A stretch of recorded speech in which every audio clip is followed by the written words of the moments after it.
যদি কখনো লাইফে ভুল মানুষকে ভালোবাসেন, পছন্দ করেন, এটা নিয়ে কখনো আফসোস রাখবেন না। মনে রাখবেন একটা কথা অলওয়েজ, যে এই বিষয়গুলো এমন একটা জিনিস যেটা হচ্ছে দুনিয়া কেন্দ্রিক।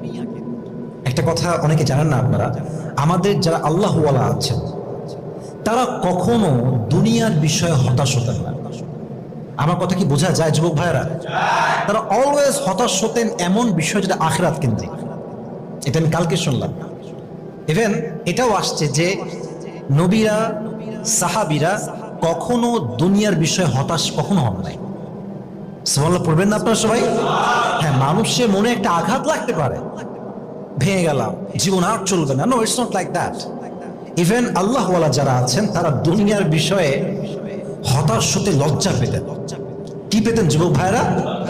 যে আমি একজন আল্লাহর বন্ধু হয়ে দুনিয়া নিয়ে হতাশ কেমন করে হতে পারি।